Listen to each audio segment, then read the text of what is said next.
दिनांक 23 जून धनबाद विश्व भारती जन सेवा संस्थान के राष्ट्रीय सचिव नागेंद्र कुमार कुशवाहा ने बताया कि अब सहारा इंडिया मुझ पर निजी हमला कर रही है। मैं कोल इंडिया का एम्प्लॉय हूं। मेरी पत्नी श्रीमती लक्ष्मी कुशवाहा सहारा इंडिया की एजेंट रही हैं। सहारा इंडिया ने आरोप लगाया है कि लक्ष्मी कुशवाहा ने 30 करोड़ का जो सर्टिफिकेट दिया है वह फर्जी है। जब पैसा चेक के थ्रू जमा किए हैं तो फर्जी कैसे हो गए? एक तरफ यह भी लिख रहा है कि 1.5 करोड़ कमीशन के रूप में भुगतान कर चुके हैं। 1.5 करोड़ कमीशन किस बात का दिए जब सर्टिफिकेट ही फर्जी है? सहारा इंडिया का साफ कहना है कि भुगतान सीआरसी करेगी। नागेंद्र कुमार कुशवाहा ने बताया कि अब सहारा मेरे विरुद्ध गलत एक्शन लेगी, लेकिन हम रहे ना रहे झुकेंगे नहीं, रुकेंगे नहीं। यह लड़ाई तब तक जारी रहेगी जब तक सहारा इंडिया अंतिम सहारा पीड़ितों का भुगतान नहीं करती है। मैं नागेंद्र कुमार कुशवाहा।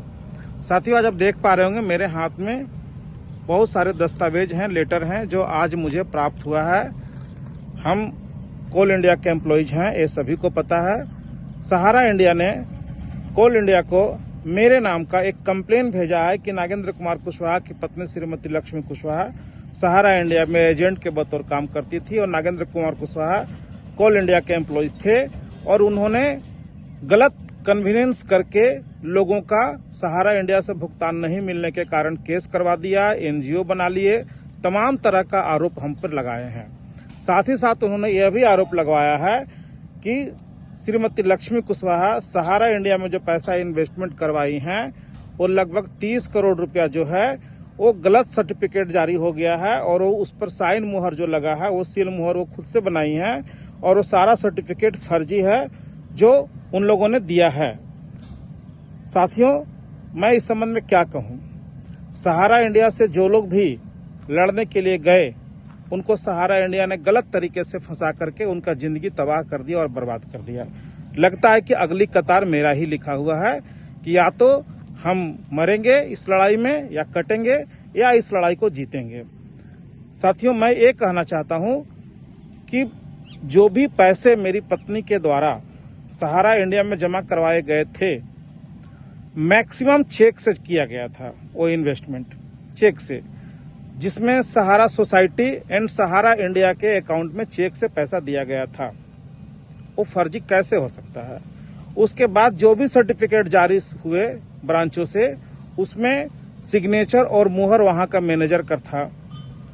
सारा दस्तावेज पे सही चीज लिखा हुआ था, सारा चीज कंप्यूटराइज था, उस पर कंपनी का होलोग्राम लगाया हुआ था। वो सर्टिफिकेट फर्जी कैसे हो सकता है?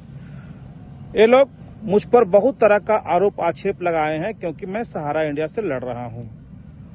जो लोग कहते हैं कि सहारा इंडिया भुगतान दे देगा, लड़ने की जरूरत नहीं है, सहारा इंडिया सब कुछ सब अच्छा है, आज शायद उनकी इस वीडियो से आंखें खुल जाए। उन्होंने लिखा है, एक तरफ तो उन्होंने लिखा है कि फर्जी सर्टिफिकेट इन लोगों ने जारी किया है और दूसरी तरफ वो लोग खुद ही लिख रहे हैं कि सहारा इंडिया से 1.5 करोड़ रुपया करीब कमीशन लिए हैं। तो जब सर्टिफिकेट फर्जी था तो 1.5 करोड़ कमीशन कैसे मिल गया? और वो 1.5 करोड़ कमीशन किस खाते में गया वो भी तो बताना पड़ेगा। और मजे की बात देख लीजिए कि जिस प्रकार से महाभारत में शिखंडी बनकर के पीछे से वार किया गया था, उसी प्रकार इन लोगों ने शिखंडी बनकर के ये पत्र जारी किया है। इस पत्र में Sahariyan universal multipurpose society limited authorized signature करके केवल किया गया है, लेकिन जिसने इस पत्र को जारी किया उसने अपना नाम भी नहीं लिखा है, न पद लिखा है। ऑफिस बियरर तो बहुत लोगों का हो सकता है, ऑफिस बियरर का केवल उसमें लिखा गया है। जबकि भोपाल के एड्रेस पर हम लोग पत्र लिखते हैं तो वो पत्र वापस आ जाता है, लेकिन सहारा इंडिया के वो ऑफिस मुझे पत्र जारी करने के लिए खुल गया। समझ में नहीं आ रहा कि कितना बड़ा गड़बड़ झाला है। और क्या लिखा गया है उस पत्र में कि सहारा इंडिया के डिपोजिटर को गलत कन्विंस करके हम लोगों ने पैसा जमा करवाया है, क्योंकि उसमें साफ साफ लिखा गया था कि इंटरेस्ट गारंटेड नहीं है, हाई इंटरेस्ट का प्रलोभन हम लोगों को दिया गया। कंपनी ने यह प्रशिक्षण दिया था कि आप जिनका पैसा जमा कराएंगे उनको ये बात कह दीजिएगा कि इसमें इंटरेस्ट मिल भी सकता है और नहीं मिल सकता है। तमाम तरह का आरोप लगाया गया है और उसमें साफ साफ लिखा गया है कि भुगतान की जिम्मेवारी हमारा नहीं है, सीआरसीएस का है और सीआरसीएस भुगतान दे रहा है। सीआरसीएस कितना भुगतान दे रहा है, किस प्रकार दे रहा है, ये आप लोगों से छुपा हुआ नहीं है। साथियों, ये बिल्कुल कड़वी सच्चाई है। ये गांठ बांध लें कि सहारा इंडिया लोगों का पैसा नहीं देना चाह रहा है। और जो लोग इससे लड़ने जाएंगे उनको किसी भी तरह से जेल में डलवा दिया जाएगा, प्रलोभन दिया जाएगा, न माने तो उनके ऊपर कुछ भी ये लोग करवा सकते हैं। मेरे साथ ये हो चुका है। पहले प्रलोभन दिया गया, न माना तो इन लोगों ने धमकी भिजवाया, जिसके लिए हमने FIR भी किया, न माना तो विभिन्न तरह से डराने के लिए हमको ये लोग कानूनी प्रक्रिया में फंसाना चाह रहे हैं, किसी भी तरह से फंसा करके मुझे बर्बाद कर दिया जाए। लेकिन साथियों, जिस व्यक्ति का मान, सम्मान, धन, प्रतिष्ठा सब कुछ दांव पर लगा हुआ है, क्या वो पीछे हटेगा? नागेंद्र कुशवाहा न डरा है न डरेगा। हम मुस्तैदी के साथ इस लड़ाई को लड़ेंगे। उसमें यह भी आरोप लगाया गया है कि इन्होंने विश्व भारती जन सेवा संस्थान NGO बना लिया। तो NGO तो कोई भी बना सकता है। खैर, उसका जवाब तो मैं कोर्ट में दूंगा। लेकिन मैं सहारा इंडिया के इन शिखंडियों से कहना चाहता हूं कि तुम में अगर दम था तो तुम अपना नाम उस पर लिखे होते कि मैं फलना व्यक्ति इस पत्र को जारी कर रहा हूं, तब मैं बताता कि 30 करोड़ का आरोप जब तुम हम पे लगाए हो तो इसी के एवज में हम तुम्हारे ऊपर एक FIR करते कि 20 करोड़ रुपए का मानहानि तुम्हारे ऊपर होता।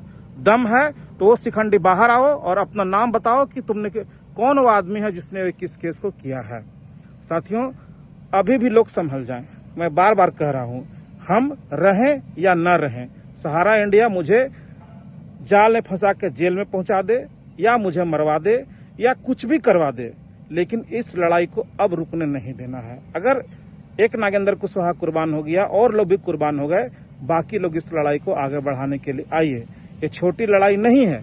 इन लोगों के पास में लूटा हुआ धन अरबों खरबों में है, जिससे हम लोगों का लोग डराने की कोशिश कर रहे हैं, फंसाने की कोशिश कर रहे हैं। और ये पत्र मुझे डराने के लिए ही इन लोगों ने जारी किया है। मैं डरूंगा नहीं, मैं मुकाबला करूंगा, चाहे तरीका कुछ भी हो। हम न्यायालय की शरण में हैं। न्यायालय माननीय सुप्रीम कोर्ट में भी हैं और रांची CID में भी हैं। हम लोग अपना कार्रवाई जारी करेंगे। आप लोगों को क्या करना है? आपको अपना जमाकर्ता का भुगतान डुबा देना है या भुगतान लेने के लिए आगे आना है, ये आपको तय करना है। हम तो इस लड़ाई को लड़ते रहेंगे। धन्यवाद साथियों, नमस्कार, जय हिंद। धनबाद से दिलीप कुमार मिश्रा की रिपोर्ट।